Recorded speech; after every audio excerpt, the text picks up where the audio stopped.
میں اکثر ایک ٹیچر کے طور پر کلاس پڑھاتے ہوئے کئی دفعہ ایسے ہوا، میں اچانک اسٹوڈنٹ سے پوچھتا ہوں کہ آپ کی زندگی کا کوئی اہم واقعہ،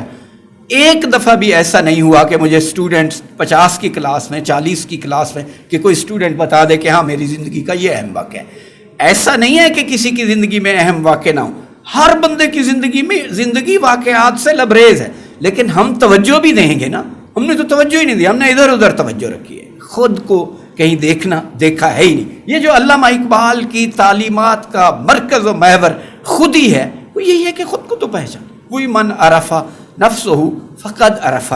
ربہ۔ یہ ان دو عالم اسلام کے تو کیا، دنیا کے جو عظیم صوفی روحانی شخصیات ہیں، ان پر یہ کانفرنس کرنے کا مقصد یہ ہے کہ آپ اور ہم خود کی طرف بھی توجہ دے لیں۔ میں آج یہاں آنے سے پہلے ایک ڈسکشن مختصر سی ہو رہی تھی، مجھے بھابھا صاحب نے ایک اپنا شعر مقامی زبان میں سنایا،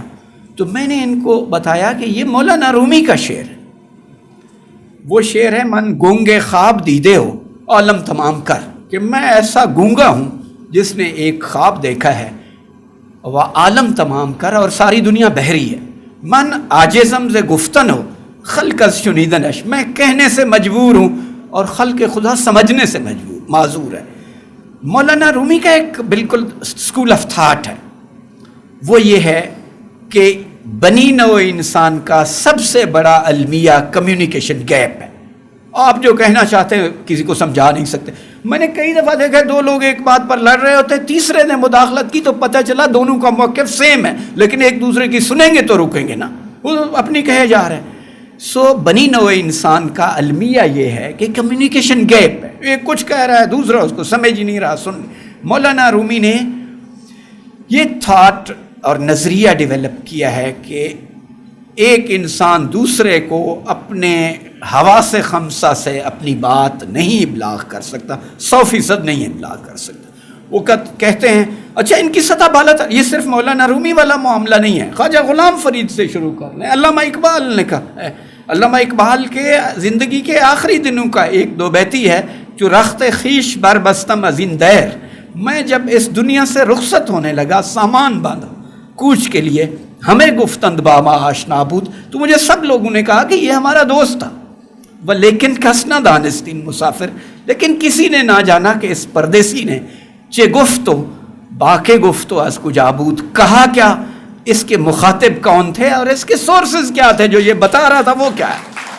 خواجہ غلام فرید کا کیا حال سناواں دل دا، کوئی محرم راز نہ مل، منہ دھوڑ مٹی سر پایوں، سارا ننگ نموز ونجایوں، ہتھوں الٹا عالم کھل۔ بابا بلے شاہ کا ان صوفیاء ایک بلند درجے پر تھے، بلند پیڈسٹل پہ تھے، عام آدمی ان کی بات ہی نہیں سنتا، سمجھ ہی نہیں سکتا، ممکن نہیں۔ یہ تھاٹ جو ڈیولپ کی مولانا رومی نے، لیکن یہ ہے کہ ایک اس کا سلیوشن بھی بہرحال دیا۔